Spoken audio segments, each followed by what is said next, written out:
ቂጧን ለማሰራት ወይ ደግሞ ቂጧን ለማሳደግ 1 ሚሊዮን ብር የተጠየቀችው እህታችን በጣም አነጋጋሪ ጉዳይ ሆኗል ማለት ነው። እሱ ብቻ ሳይቀር እርዳታም እየጠየቀች ነው ማለት ነው።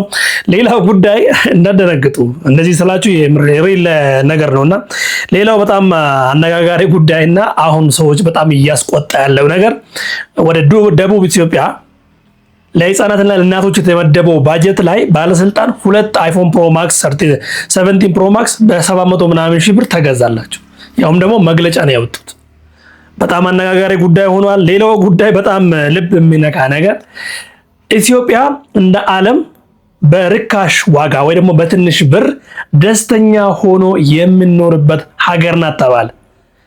ይሄን እንዳደነግጡ እናንተ ያው ኑሮ ውድነት ምናምን የምትሉት ከሌላ አንፃር ስጠና ጥናቱ እንደዛ አይደለም እያሉ ነው። ሌላው በጣም ታዋቂ ዩቲዩበርና ቲክቶከር ናቢል ውርደቴን ተካፈሉልኝ ውርደትን የተከናነብኩት ወደ ውጭ ሀገር ሄዶ ማለት ነውና እሱና ሌሎች ጉዳዩም አሉ። በጣም የዛሬ ቪዲዮ ትንሽ ይላልና አብራችሁ እንድትቆዩ ለቤቱ እንግዳ ሆናችሁ ቤቱን ሰብስክራይብ ማድረግ ይሄንን ቤት ተቀላቀሉ እላችኋለሁ። ላይካችሁ ወዳውኑ ቪዲዮ ከመጀመራችሁ በፊት ላይክ ብታረጉ ደስታውን አልችልም። እናንተ በነካችሁ ቁጥር ድው ይላል ማለት ነው። እናንተ መምከር አልችልም። ይሄን ታውቁበታላችሁ። ይሄን ጉዳይ ቀጥታ ወደ ቪዲዮ እንገባለን። ሌትስ ጎ። እንዴ ወደ ቪዲዮ ከመግባት በፊት የረሳሁት ነገር ነበር። 90,000 ገብተናል። 90,000 ሰብስክራይበር በኦልሞስት 9 ወር ውስጥ ማለት ነው። አሜዚንግ ያ አመት ሳንሞላ 90,000 ገብተናል። ይሄ ደግሞ በእናንተ ፍቅርና በእናንተ ትብብር ነው። በቅርቡ 100,000 እንደምናሳካ ጥርጣሬ የለኝም። በእናንተው ላይክና በእናንተ ኮመንት ማለት ነው። አብራችሁ ስለሆናችሁ በጣም አመሰግናችኋለሁ። የምር ባለውለታችሁ ናችሁ። የምር ማለት ነውና ቀጥታ ወደ ቪዲዮ እንግባ። እስቲ እናውራበት። እህታችን 1 ሚሊዮን ብር አውጥታ ዳሌዋን ለማሳደግ ማለት ነው ቂጧን ለማሳደግ 1 ሚሊዮን ብር ወደ ዱባይ ሀገር ልታፈስ ነው። ስሙት። ከአዲስ አበባ ወደ ዱባይ ገብቻለሁ። ያው ሰርጀሪውን ታውቃላችሁ ልሰራ እንደሆነ የቂጤን እና ሚኪን አግኝቻለሁ ዛሬ። ያው ጋይስ እንግዲህ 10 ወር ሙሉ እንግዲህ በእውነት ለፍታ አልቻለችም። ስለዚህ አሉ ከተባሉ መቀመጫ ካላቸው ፈርታ መሰለፍ ነው ህልሟ። አልማን ለማሳካት እንግዲህ ዱባይ መታለች። እኔ ወንድሟ ባልደግፈውም ምንም ማድረግ አልችልም። እቺ ልጅ ስትቀመጥ ገባን እየተበለች ቂጥ አልባው ከመሆን ሰርጀሪን ሰራለሁ ወሰኛለሁ። ሌትስ ጎ። አሁን እቺ ልጅ ወዴት ነው ቂጥ የምታሳድገው? እስቲ ንገረኝ። እንዲሁ ቀጭናት ሙሉ በሙሉ የሚያሳድጓት ከሆነ ምናልባት የሚያፋፋት ከሆነ ሊሆን ይችላል። አሁን ባለው ሁኔታ ግን መሬት ያስፈልጋል። ጋይስ ለእርሻ ራሱ ካሬ ያስፈልጋል አይደል? እና ቂጤን ለማሰራት ደግሞ 1 ሚሊዮን ብር የተጠየቁት እና የባካችሁ እርዳታ ነው ፈልጋለሁና ተባበሩኝ እያለችን ነው። እስቲ ላሰማችሁ። ሚኪ ጋር የሰራሁትን ቪዲዮ ሁላችሁም አይታችሁታልና ሰፖርታችሁን እያሳያችሁ ነበር። ሰርጀሪውን ቀጥ እያላችሁ ነበር። በጣም አመሰግናለሁ። ሰርጀሪ የቀረኝ 2 ቀን ነው። የሚያስፈልገኝ ደግሞ የተጠየቁት 1 ሚሊዮን ብር ነው። እኔ እጄ ላይ ያለው 800 ሺህ ብር ነው። 200 ሺህ ብር ማለት ነው። እና ያው ሰፖርታችሁንም ስላየሁኝ የ100 ብር ቻሌንጅ እንድጀምሩልኝ አይ እኛ ውጪ ነው የምንኖረው ምናምን ዶላር ነው በዶላር ነው መላክ የምችለው የምትሉ ፔፓልን እናገራለሁ። አካውንቴን ግን ልንገራችሁና የ100 ብር ቻሌንጁን እንጀምር። አካውንቴ 1023 89 13 385 ነው። ቤተል ማስረሻ ነው የሚለው። እናም ደግሞ ያስገባችሁበትን ስክሪንሾት ወይም ደረሰኝ ደግሞ ኮሜንት ላይ ደን ብላችሁ ማስቀመጣችሁን እንዳትረሱ። በጣም ነው ማመሰግነው ከጎኔ ስለ ሌትስ ጎ ወደ ሰርጀሪ። እንግዲህ ይሄንን ቻሌንጅ እኔ የቂጥ ቻሌንጅ ብየዋለሁ። ስያሜው ከነ ነው የቂጥ ቻሌንጅ ወይ ደግሞ የዳሌ ቻሌንጅ። ሌላው በረሃብና በስቃይ በዚህ በመከራ ምናምን መከራውን ያለበት ጊዜ ላይ እሷ ቂጧን ሰርጀሪ ለመሰራት የቂጥ ቻሌንጅ አስጀመረች። እንኳን ደስ አለሽ ብሏት እና ደግሞ ቁጥር እንደሰማችሁት ነው። ከፈለጋችሁ መርዳት የምሬን ነው መርዳት ትችላላችሁ። ያው ብር 100 ብር ምን አላት ያው ለእናንተ ምናልባት ይሄ ማኪያቶ ስለሚሆን እናንተ ላክ ካለጋችሁ እቺ ልጅ ቂጣም ሆና ትመጣለች ማለት ነው። ከዚህ ጋር ተያይዞ የተያዘባትን ሙድ ላሳያችሁ። ምንም ምን አይደለም እንግዲህ ልገኝ ደግሞ የተጠየቁት 1 ሚሊዮን ብር ነው። እኔ እጄ ላይ ያለው 800 ሺህ ብር ነው። 200 ሺህ ብር ጎድሎኛል ማለት ነው። ጭራሽ የቂጤን አክሲዮን ያዙ ማለት ጀመርሽ። የዚች ደግሞ ወገብ ብሎ ከዛ ቀዳዳው ነው ያለው፣ ጉንጭ የለውም። ከሰው ላይ ለምን አትገዥ የሚቀንስ የረገበ ምናምን 1 ሚሊዮን ብር ለቂጥ ታሞብሽ ማሳከሚያ ነው እንዴ? ታሞብሽ ነው? ኤክሶችሽ እቁብ ይሰብስቡ እንጂ ማንም ባሟሟው እኔ ምን አገባኝ?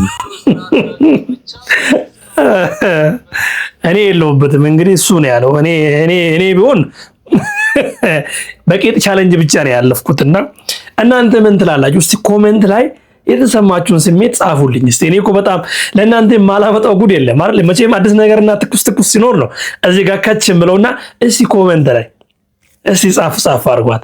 ሌላው በጣም ደባሪ ነገር እኔ ደባሪ ብየዋል። ደቡብ ኢትዮጵያ ክልል ለሁለት ባለስልጣን አይፎን 17 ፕሮ ማክስ ከተመደበላቸው ለህፃናትና ለእናቶች ምግብ የተመደበ መድብ አለ ባጀት። ከዛ ነው አውጥቶ ለባለስልጣኑ አይፎን ገዙ። እስቲ ላዳም ስሙት በእናታችሁ። ከእናቶችና ህፃናት በጀት ተቀንሶ ለባለስልጣናቱ አይፎን 17 ፕሮ ማክስ ስልክ ተገዛ። በደቡብ ምዕራብ ኢትዮጵያ ህዝቦች ክልል ለእናቶችና ህፃናት ጤና እንዲሁም ለስነ ምግብ ከተመደበው በጀት ላይ ተቀንሶ ለባለስልጣናት ዘመናዊ ስልክ ግዢ መዋሉ ይፋ ሆኗል። አዲስ ነገር መረጃ ይፋ ባደረገው የቢሮ ደብዳቤና ደረሰኝ መሰረት ለሁለት አይፎን 17 ፕሮ ማክስ ስልኮች ግዢ በአጠቃላይ 796 ሺህ ብር ወጪ ተደርጓል። ይህንንም ተከትሎ በማህበራዊ ሚዲያ ላይ በርካታ ዜጎች ቅሬታቸውንና ተቃውሟቸውን በመግለጽ ላይ ይገኛሉ። ምን ታስባላችሁ? ሀሳባችሁን በኮሜንት አጋሩኝ። በብላያተን እንኖር። እንግዲህ አሁን ይሄንንስ ምንድን ነው የምትሉኝ? ንገሩኝ እስቲ። አሁን ፌር በሆነ መንገድ እንነጋገርበት ከተባለ ተገቢ ነው ወይ? ማለቴ ምንድነው ይሄ ነገር? የምርም እንደተባለው እኛ ሀገር ባለስልጣን እንጂ አዋቂ የለም ሊያስብለን ነው? እንዴት ነው? አይፎን 17 ሲጀመር ምንድነው የሚያደርግላችሁ? እስቲ መጀመሪያ ጥያቄ ይሄ ነው። ዩቲዩበር አይደላችሁም፣ ቲክቶከር አይደላችሁም ወይ ደግሞ ንግድ ያላችሁ ንግዳችሁ የምታስተዋውቁት አይደለም? ቪዲዮ ቀርጻችሁ ካሜራ ማለት አይደሉም። ምን ልታረጉበት ነው አይፎን 17 ፕሮ ማክስ የተገዛላችሁ? የመጀመሪያ ጥያቄ ይሄ ነው። ሁለተኛ እናንተ በስልኩ ህፃናትን ታድናላችሁ ወይ? እናቶችን ታተርፋላችሁ ወይ? ዛዘማተር እና አይደለም ቁጣ ከዚህ በላይ ቢሆን ራሱ እኔ ደስታውን አልችልም። እንግዲህ እናንተ ታውቃላችሁ። እስቲ ይሄስ ምን ይባላል? እስቲ ኮሜንት ላይ ይሄንንም ጻፉት። ከፈለጋችሁ ስደባችሁ፣ እኔ ጉዳይ አይደለም። እቺ የድሮ 1 ብር ታውቃላችሁ? የድሮ 1 ብር አስታውሳችሁ አይደል? በቅርብ የጠፋው ማለት ነው። ከ5 ከ10 ምናምን ጋር የነበረው የጠፋው ማለት ሲቀየር እዛ ላይ የነበረውን ሰውዬ ፎቶ ትዝ አላችሁ? አዎ እሱ ሰውዬ ተገኘ እያሉ ነው። እስቲ አዳምጡታል። እኔ ባለ 1 ብሩ ሰውዬ አረጀውኝ እንጂ አልሞትኩም።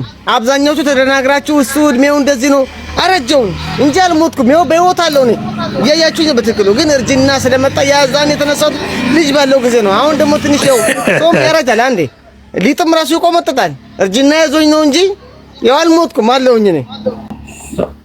ይሄ ነገር የምር ሊሆን የሚችልበት ሁኔታ አለ። ፊቱ፣ አቀማመጡ፣ ጥርሱ፣ የጆሮ አፍንጫው ምናምኑን ስታዩት ሪል ከነፀጉሩ ማለት ነው። የምሬን ነው። እና በጣም ነው የሚቀራረቡ፣ በጣም ነው የሚመሳሰለው። ምናልባትም 1 ብር ከመጣ ወደ 30 ምናምን ዓመት ስለሆነ የምርም ሊሆን ይችላል። ይሄ ነገር ምናልባት ትክክል ነው ተብሎ መታመን የሚችል መረጃ ሊሆን ይችላል ብዬ አሰብኩኝ። እናንተ ይሄንስ ምንድነው የምትሉት? የናንተ ኮሜንት እኮ በጣም ስለሚያበረታታኝ ነው የምጠይቃቸውና ይሄንንም ኮሜንት ላይ ጻፉ እስቲ እናወራበታለን። ሌላው በጣም ማሳዛኝ መረጃ አንድ አስተማሪ የ12ኛ ክፍል ተማሪዎች መጻፍና ማንበብ ስላቃታቸው ይደግመዋል፣ ማንበብና መጻፍ አይችሉም ብሎ ቲክታክ ላይ ወጥቶ እያለቀሰ ያለው ቪዲዮ ደርሶኛል። በጣም በጣም በጣም የሚገርም ነው አይደል? እባካችሁ ላሰማችሁ። ሳይሰማ መስከረም አይጠባም ነው ነገሩ ጋይስ። ይህ አስተማሪ የሚያለቅሰው የ12ኛ ክፍል ተማሪዎች ማንበብና መጻፍ ስላቃታቸው በእጅጉ አዝኖ ነው እያለቀሰ የሚገኘው። ይህ መምህርም እንግዲህ በአሜሪካ ቴክሳስ በሚገኝ አንድ ሃይስኩል ትምህርት ቤት ውስጥ የሚያስተምር መምህር ሲሆን በ12ኛ ክፍል ተማሪዎቹን እንግዲህ ለ3 ሰዓት ካስተማረ በኋላ የመጻፍ እንዲሁም ደግሞ የማንበብ ችሎታቸውን ለመፈተን ማለት ነው ጥረት በሚያደርግበት ሰዓት አረፍተ ነገሮችን ገጣጥሞ ለማንበብ ሲቸገሩና ለመጻፍ በእጅጉ ሲቸገሩ አይቷቸው ነው እንዲያለቅሰው። ክላሱን አቋርጦ ከወጣ በኋላ እንግዲህ ይህንን ቪዲዮ ቀርጾ አጋርቷል። በርካቶችንም አነጋግሯል። ወላጆች ጥንቃቄ አድርጉ፣ ልጆቻችሁን ተከታተሉ። ልጆቻችሁን ከመከታተል በተጨማሪም እንግዲህ የልጆቻችሁን ጸጉር ማሳደግ እንዲሁም ደግሞ መንከባከብ የምትፈልጉ ወላጆች ሚራ ቤቢ ኦይል ለእናንተ ለልጆች ብቻ ታስቦ የሚዘጋጀው ቅባት ይዞላችሁ መጥቷል። ከተፈጥሯዊ ግብዓት ብቻ ነው የሚሰራው። ምንም አይነት ኬሚካል የለበትም። ለአዋቂ ቅባት የተዘጋጀው ለልጆች መቀባት ምን ያክል አደገኛ እንደሆነ ከዚህ ቀደም ነግሬያችኋለሁ። ለልጆች የሚዘጋጀውን ከተፈጥሯዊ ግብዓት ብቻ የተሰራው ይህንን ቅባት ለልጆቻችሁ መቀባታችሁን አትርሱ። ሚራ ቤቢ ኦይል ይባላል። ከተለያዩ ተፈጥሯዊ ግብዓቶች ብቻ ቅባቱን በዛ እንድሰሙ ብዬ ነው ያላቋረጥኩትና ይሄም ለአንድ ጥንቃቄና ለዜጋችን ኃላፊነት እንድሰማ በዛውም ስለ ቅባቱ በደንብ መረጃውን ማግኘት ከፈለጋችሁ የልጅቷን ቲክታክ ላይ ወይ ደግሞ ሚራ ቤቢ ኦይል ብላችሁ ሰርች ካረጋችሁ ታገኛላችሁ። እኔ አሁን ማውራት የምፈልገው ልጆቹ ወላጅ የላቸውም ወይ እናትና አባት የላቸውም ወይ እንዴት ነው ማወቅ አለማወቃቸውን ትምህርት ዴይሊ ፎሎ አፕ የላቸውም ወይ መከታተያ የለውም ወይ ይሄ ነገር ወዴት እየሄደ ነው ጥያቄ። እናንተ ወደ አሜሪካ ትላላችሁ፣ እኛው እዚህ ሀገር ውስጥ ይሄ ውርደት በቅርቡ ይልዌይ ዛት ጠብቁት። አሁን ራሱ ከልቡ የሚማር ትውልድ የለም። እኔ ግን እንደ ግሌ ትምህርት ቤት መሄዳቸው ጥሩ ነው፣ ግን አጠገብ ለአጠገብ ስራ መስራት እንዳለባችሁ ደግሞ እመክራለሁ። አዎ ተማሪ ሆናችሁ ስራ መስራት አለባችሁ። አመሰግናለሁ። ምን አይነት ስራ ካላችሁ ደግሞ በውስጥ በኩል ኮሜንት ላይ ጻፉና እናወራበታለን አይደል? አዎ ቴንክ ዩ ሶ ማች። ቅድም እንደነገርኳችሁ ኢትዮጵያ እንደ ዓለም በጣም በትንሽዬ ገንዘብ በትንሽ ዶላር ደስተኛ ሆኖ የሚቻልበት መኖር የሚቻልበት ሀገር ናት ተባለን። እንኳን ደስ አላችሁ።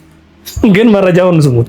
በዚህ ሰዓት በተሰማ መረጃ መሰረት ኢትዮጵያ ደስተኛ ሆኖ መኖር የሚቻልባት የዓለም ቁጥር 1 ሀገር መሆኗ ተገልጿል።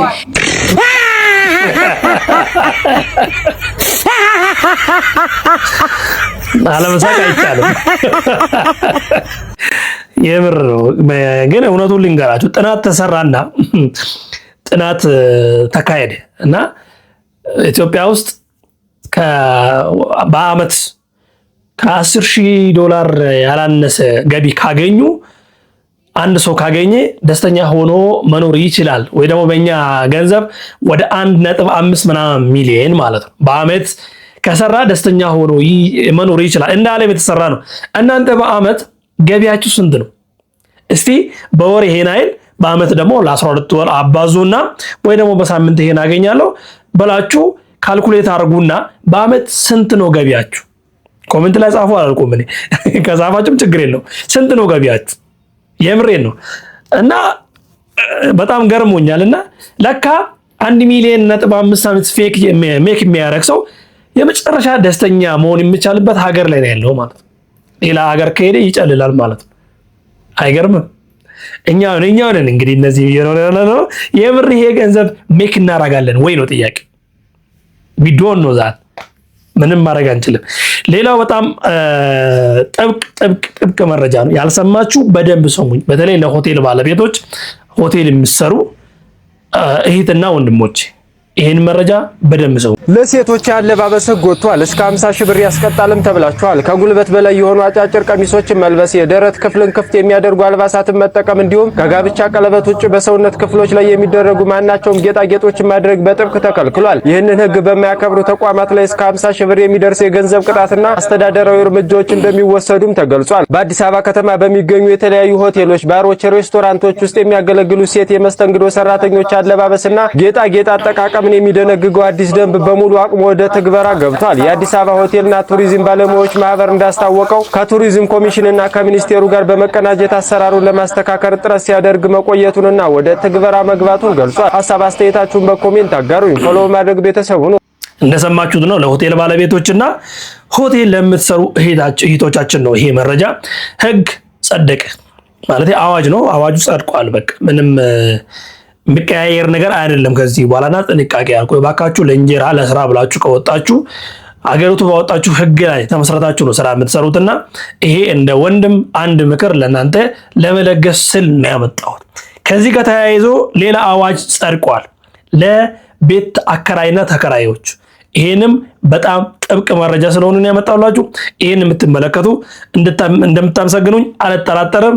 እንስማን። አከራዮችና ተከራዮች ማወቅ ያለባቸውን ነጥቦች ልንገራችሁ። አከራዮች ያለምንም ቅድመ ማስጠንቀቂያ ተከራዮችን ማስወጣት የሚችሉባቸው 7 ምክንያቶችንም አሁን ላይ እነግራችኋለሁ። ዋሱ መሐመድ እንዳጋራው መረጃ ከሆነ የመጀመሪያው በቀጥታ ያለ ማስጠንቀቂያ ሊያባርራችሁ የሚችለው ነገር የኪራይ ውዝፍ ሲሆን የቤት ኪራይ መክፈያ ቀን አልፎ ለአንደኛ ጊዜ ከሆነ 15 ቀን እንደዚሁም ደግሞ ለሁለተኛ ጊዜ ከሆነ ከ7 ቀን ካለፈም ያለምንም ማስጠንቀቂያ ማስወጣት ይችላል። ሶስተኛው ምክንያት ደግሞ ከተፈቀደው ውጪ መጠቀም ነው። ቤቱን የአከራዩ ፍቃድ ሳይኖርም ከመኖሪያነት ውጪ ለንግድ ስራ ከተጠቀመበት ያለ ማስጠንቀቂያ ሊባረር ይችላል። ሌላው ደግሞ ወንጀል መፈጸም ሲሆን በቤት ውስጥ ማንኛውም አይነት ወንጀል የሚያከናውን ከሆነ እንደዚሁም ደግሞ ሰላምና ጸጥታን ማወክም እንደዚሁ ያስባራል። የአካባቢውን ሰላምና ጸጥታም በተደጋጋሚ የሚያወክ ከሆነ ከዚህ ባለፈም በንብረት ላይ ጉዳት ማድረስ በቤቱ ላይ ጎልቶ የሚታይ ጉዳት ከደረሰ ከዚህ ባለፈም ደግሞ ተመሳሳይ ምክንያቶች በሌሎች ተመሳሳይ ከባድ ምክንያቶችም ሲገኝ ያለምንም ማስጠንቀቂያ አከራይ ተከራይን ማባረር ይችላል የተባለው።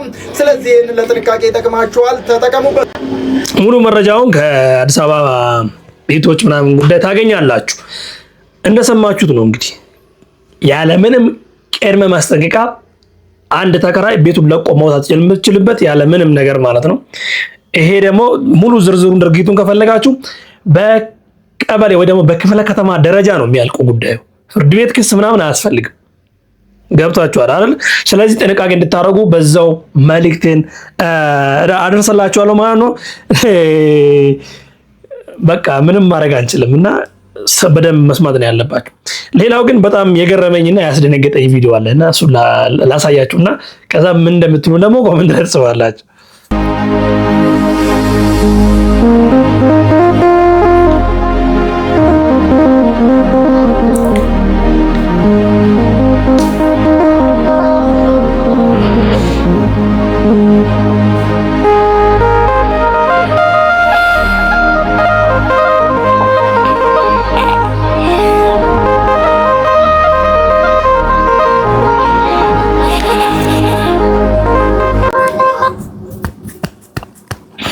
መሳቅ አይቻልም። ይሄ ነገር ጥንካሬ ነው ወይ ደግሞ ታለንት ነው ዊ ዶንት ኖ። ግን ልጁ ከጤነኛ ሰው ወይ ደግሞ ሙሉ እጁ ጣቱና እጁ የሚሰራ በላይ በአንድ ጊዜ እንጀሮቹን ጠቅላላ አድርጎ ያነሳል ማለት ነው። ሶ ታለንት ነው እንዳንል ይሄ ከታለንትም በላይ ነው።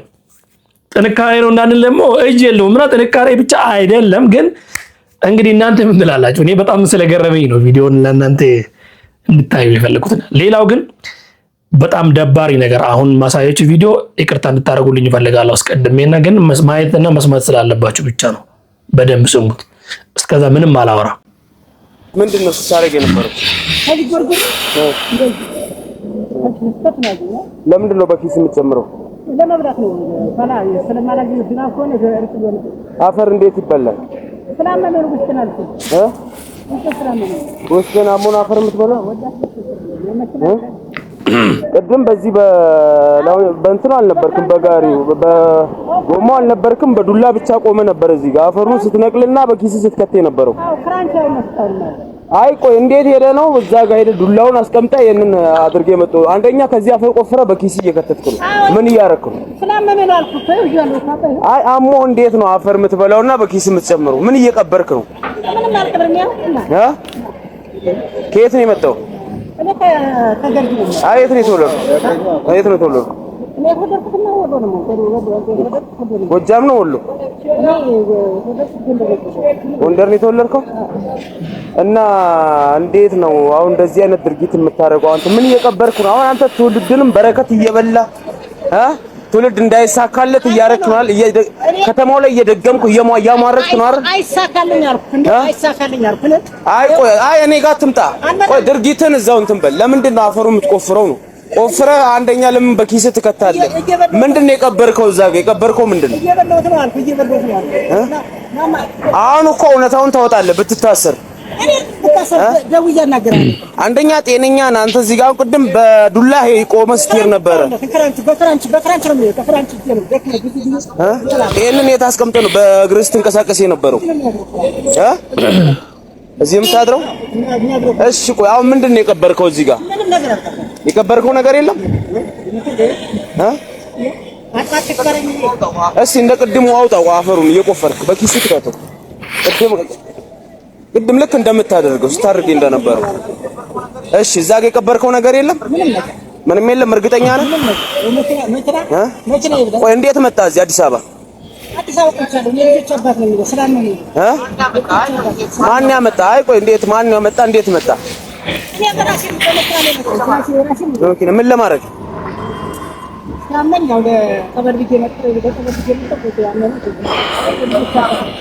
ከዚህ አፈር ይዘህ ሄደህ እዛ ልታሟርትበት ነው ወይስ ምንድን ነው?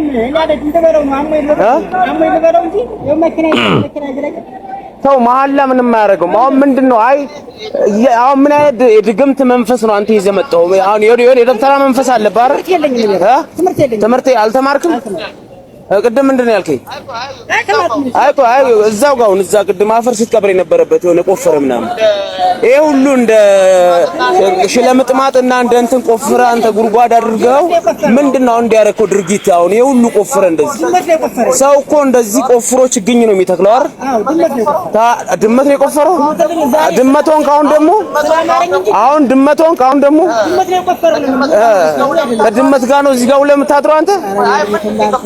አይ ምንድነው የቀበርከው? አሁን አትዋሽ። እኔ አሁን ቀጥታ ወስጄ ለፖሊስ ሳላስረክብ ለጸጥታ ኃይል ሳላስረክብ ምንድነው የቀበርከው ነው?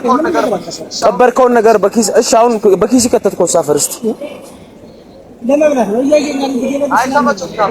አይ ከመቼ ነው አፈር የሚበላው? የሰው ልጅ አፈር ይበላል? ምግብ በሞላበት ሀገር እንዴት ነው አፈር የሚበላው? እናንተ እንደዚህ የተናገራችሁ ከሆነ ጌቱን በረከት እያሳጣችሁ አላችሁ። ካንደበታችሁ ጥሩ ቃላት ያወጣ፣ ጥሩ ንግግር አትናገሩ። ሀገር ሲያድግ ማደግ አትፈልጉ። ሁልጊዜ ቀጨጭ አስተሳሰብ፣ አመለካከት ምንድን ነው? አትለወጡም፣ አትቀየሩም።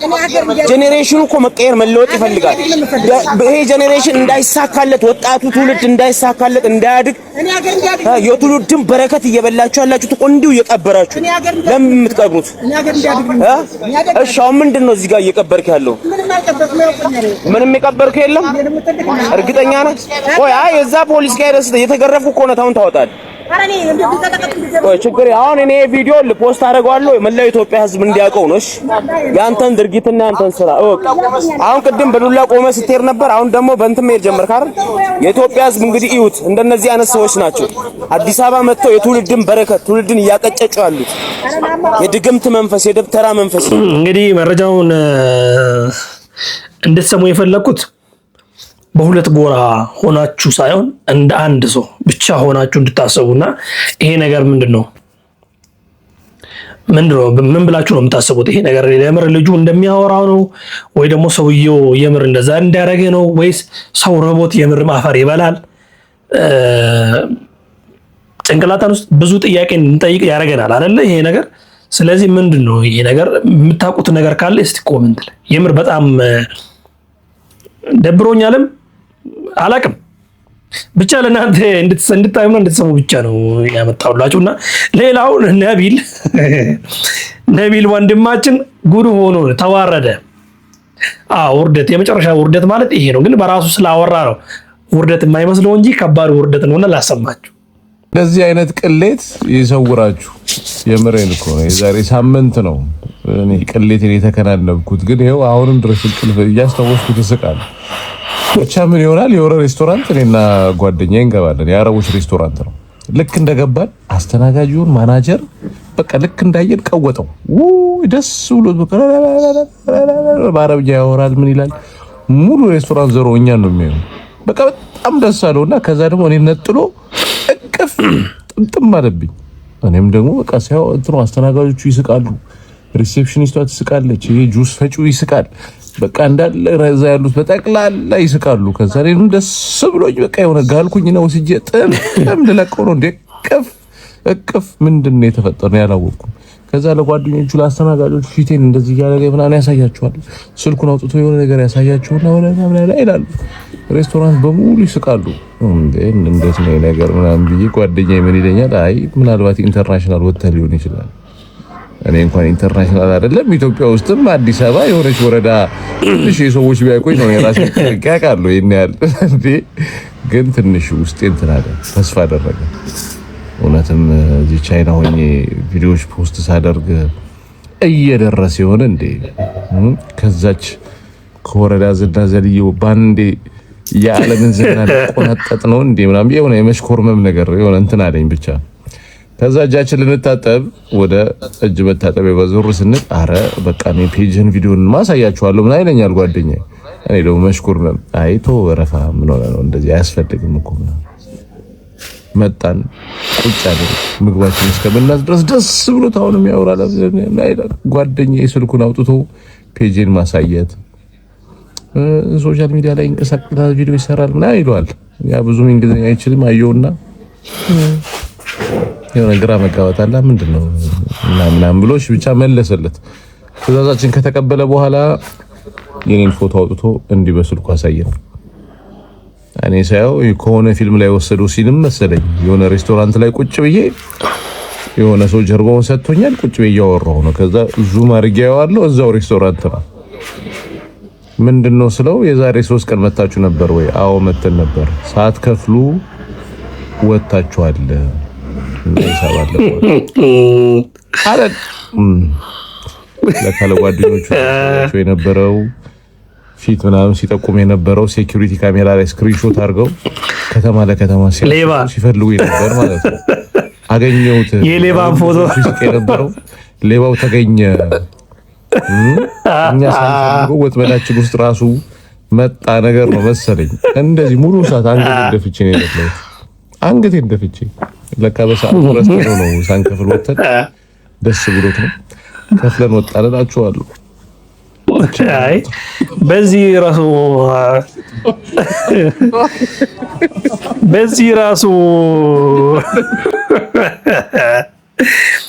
ራሱ ማለፍ ለአንተ ደስ ብሎኛል። አለመታሰሬስ እኔ የምላችሁ ጥያቄ ልጠይቃችሁ። ሐኪም ቤት ሄዳችሁ አባታችሁ ታሞ ሐኪም ቤት ከሄዳችሁ በኋላ አባታችሁ ዶክተር እርጉዝ ነው በቃ ቅሪት ነው ብሎ ለእናንተ ለአባታችሁ በነገራችሁ ምንድን ነው የምታደርጉት? እባካችሁ አንድ ቪዲዮ ላሳያችሁ።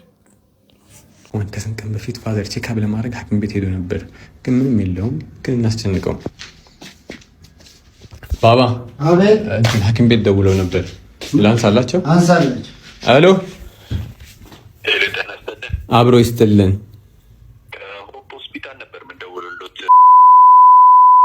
አዎ ልጁ ነኝ። እሺ ከ3 ቀን በፊት መጥተው ነበር ለመመርመር አባቶት? አዎ መተን ነበር እና አሪፍ ውጤት ነው፣ ምንም የለም። ሪዛልቱ እንደደረሰ ልናሳውቁት ነበር። ኦኬ ችግር የለውም። እዚህ ብትነግረን ትችላለህ? ሩቅ ስለሆን መምጣት አንችልም። እሺ ችግር የለውም።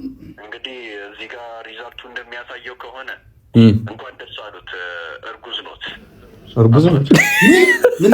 እርጉዝ ኖት እያሉ ቆይ አንዴ ለማረጋገጥ ስሙን ማረጋገጥ ትችላለህ? ቆይ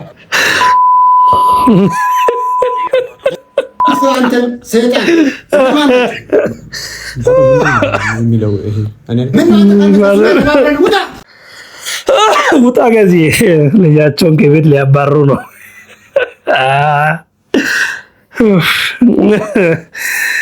አይ ደስ ብሎኛል። ደስ ይላል አይደል? እንደዛ ነገር ነው አይታ። የዛሬ ቪዲዮ ይሄንን ይመስል ነበር። እንዴት ታያችሁ? አዳዲስ መረጃ እንዳገኛችሁበት ተስፋ አረጋለሁ። ዘና ፈታ ያላችሁበት ወንድም ተስፋ አረጋለሁ። ሰቤል ለቤቱ አሁንም ሰብስክራይብ ያላረጋችሁ ሰብስክራይብ እንድታረጉ በቅርቡ 100,000 እንደምንገባ ቃል ገብቼላችኋለሁ አይደል? 91,000 ነን አሁን። ስለዚህ 9,000 ነው የቀረው። በአንድ ሳምንት ውስጥ እንደፍናታለን። አዎ አይ ሆፕ ላይክ አረጋችሁና ኮሜንት ላይ በደንብ ከጻፋችሁልኝ ቫይራል ስለሚወጣ 100,000 በቅርቡ እንገባለን። እወዳችኋለሁ፣ ከብራችኋለሁ። ባላችሁበት ሰላማችሁ ብዝት በል። ሀገራችንን ሰላም አድርግልን። ራሳችሁን ጠብቁ አደራ፣ እባካችሁ። አሁንም ደግሜ የምላችሁ እሱን ነው። ይመቻችሁ።